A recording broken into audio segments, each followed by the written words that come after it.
تعالى اقولك في ميزانية النهاردة. طبعا احنا خلاص جينا على اخر الشهر وفلسنا وبكينا فضي والاكل خلص ومش عارفين نعمل ايه. هقولك في الفيديو بتاع النهاردة اكلات موفرة جدا جدا ب50 جنيه بس قبل اي حاجة يلا نصلي على الرسول. اللهم صل وسلم وبارك عليك يا حبيبي يا شفيعي يا رسول الله. وتعالوا نبدأ الفيديو بتاعنا النهاردة على دي قناتي، قناة ام يوسف للتوفير. السلام عليكم ورحمة الله وبركاته. عاملين ايه؟ يا رب كلكم تكونوا بخير. النهاردة بقى فيديو جديد، فيديو مهم جدا جدا جدا لكل ست بيت بتحب بيتها، ولكل ست بيت عايزة تمشي بيتها، ولكل ست بيت مش عايزة تعمل مشاكل مع جوزها. في الفيديو ده النهاردة هقولك اكلات موفرة جدا جدا جدا هتمشي بيها بيتك بأقل التكاليف ب50 جنيه بس في اليوم، وهمشي دنيتي. طب ايه الاكلات بتاعتنا يا ام يوسف؟ هقولك في فيديو النهاردة هنعمل ايه ب50 جنيه بس في اليوم. تعالى اقولك من الاكلات اللي احنا نبدأ نجيبها ب50 جنيه بس في اليوم. ايه يا ام يوسف؟ تعالي بقى اقولك هنا في الفيديو ده اكلات ب50 جنيه. معقول يا ام يوسف ب50؟ اقسم بالله ب50 جنيه. طب ايه هي؟ اول حاجة كده، انا معايا جوزي ساب لي فلوس. يا ستي جوزك ما سابلكيش 50 جنيه، انتي باقي من هنا لحد اخر الشهر معاكي مثلا سكة 500 جنيه بس، سكة 500 جنيه. يعني كل يوم 50 جنيه. انا ما معيش غير 500 جنيه، فلازم ال 500 جنيه ان انا امشي البيت ب50 جنيه كل يوم، ب50 جنيه كل يوم. طب اعمل ايه؟ بصوا بقى، في اكلات ب50 جنيه. هاخد ال50 جنيه بتاعتي وانزل اجيب بتنجانتين رومي. هعمل مسقعه النهارده، هجيب بتنجان، هجيب بطاطس، كيلو بطاطس ب10 جنيه، البتنجان ب10 جنيه، ادي كده 20 جنيه. هتجيبي ب5 جنيه فلفل، اللي هو ربع كيلو فلفل، ادي 25 جنيه. هتجيبي كيلو طماطم ب10 جنيه، ادي كده 35 جنيه. ويبقى معايا ايه؟ 35 جنيه. يبقى انا اعمل صينيه مسقعه في الفرن. هعمل صينيه مسقعه في الفرن. طبعا احنا عارفين ان الزيت والسمنه بنجيبهم اول الشهر، فاحنا عندنا الزيت بتاعنا. طيب ما عندكيش الزيت بتاعك، هتجيبي ب30 جنيه حاجات مسقعه، وهتجيبي ب20 جنيه زيت سايب اعمل بيهم المسقعه.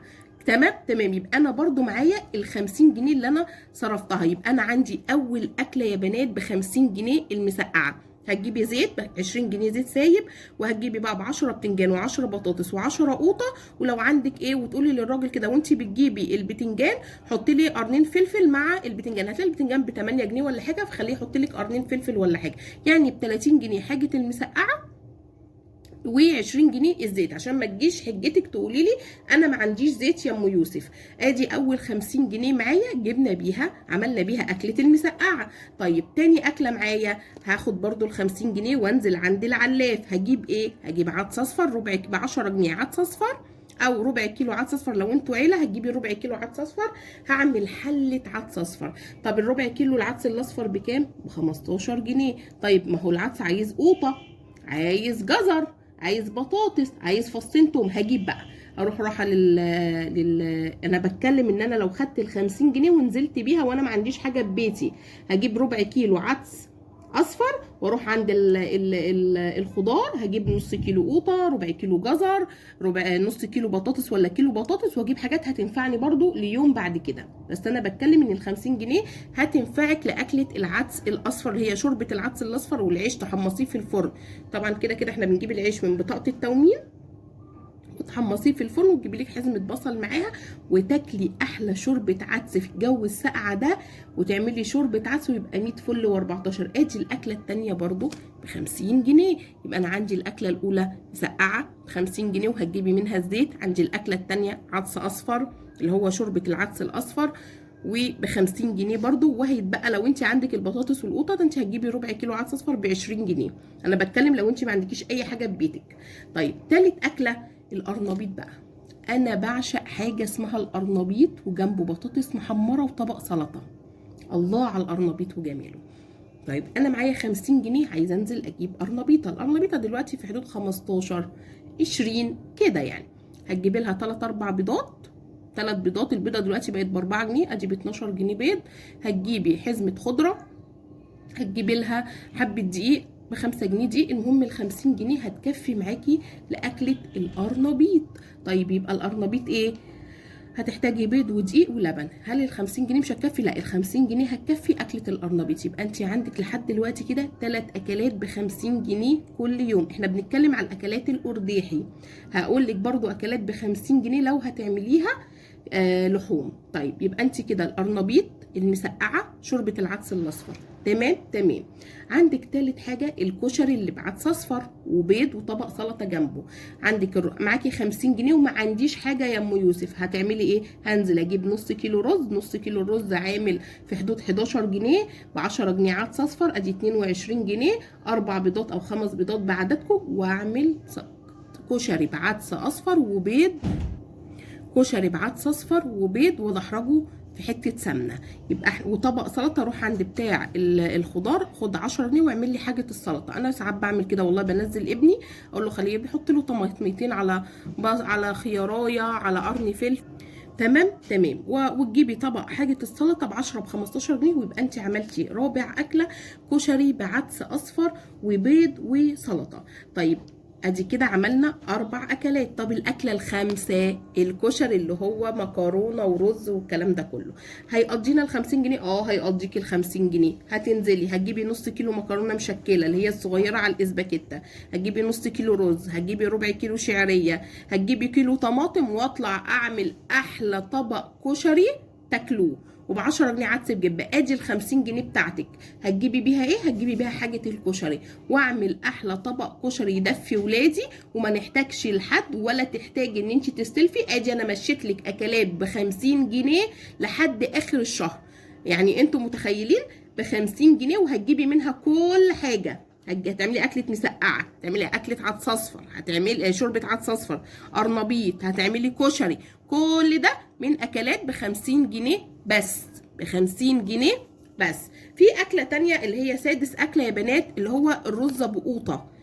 في ناس كتير تعرفه وفي ناس ما تعرفوش. يعني ايه يا ام يوسف الرز ابو قوطه؟ الرز ابو قوطه ده بيتعمل ازاي؟ تعملي تقلي تقليه عاديه جدا، بصل وطماطم، تقلي البصلايه، وبعد كده تروحي طشه الطماطم وتسيبيها تتسبك. اول ما تتسبك بتمليها ميه وتحطي حبه فلفل وحبه ملح ومرقايه، واول ما الميه تغلي بروح حاطه القوطه بتاعتي، احط قصدي الرز بتاعي اكون غسلاه حلو قوي، واروح حاطه الرز بتاعي. عايزه تعمليه ببطاطس تقطعي فيه قطع بطاطس. طيب مش عايزه ممكن تعمليه رز بقوطه كده، وبعد ما يستوي خلاص على وشك السوى بتروحي مكسره البيض وحطاه من فوق كده بحبه فلفل اسود، وانتي بتغرفي يبقى كل بيضايه عليها حبه الرز. يعني وانتي بتغرفي كده تاخدي من الحله حبه الرز كده بالبضايه، وياكلوا في كل طبق. طب انت مش عايزه تحطي فيه بيض من فوق على وشه، اسلقي البيض وحمريه. يبقى عندك الرز ابو قوطه والبيض. دي اكله ب50 جنيه واقل من 50 جنيه. يا ستي هتجيبي نص كيلو رز ونص كيلو قوطه ولا كيلو قوطه، وهتجيبي 5 6 بيضات. ادي ال50 جنيه اكله ب50 جنيه، واكله مغذيه جدا جدا جدا. الرز ابو قوطه والبيض المتدحرج في الزبده او في السمنه. تمام تمام. هيجي يوم تاني عندك مثلا فول بقوطه وبطاطس محمره وحته جبنه. دي برضو ممكن تعمليها باقل. دي مثلا ب20 جنيه تعملي الاكله بتاعتك. طيب يا ام يوسف احنا بطننا نشفت، احنا كل حاجه هتبقى عدس وقرنبيط ومسقعه، احنا عايزين ناكل حاجه. بصي بقى، عندك من الاكلات اللي هي برضو ب50 جنيه وممكن تجيبي منها لحوم. هقول لك ايه هي. عندك كيلو الاجنحه ب50 جنيه. هتجيبي كيلو اجنحه وتحطيه في الفرن وتحمري حبه مكرونه جنبه ب50 جنيه كيلو الاجنحه. كيلو الاجنحه تعمليها كنتاكي. ما عنديش زيت، همسك الاجنحه انضفها كويس قوي واقطع الضفر اللي على جنب دوت، واغسلها وانقعها بحبه دقيق وليمونتين، وانقعها واغسلها حلوه قوي قوي قوي، واروح عامله ايه؟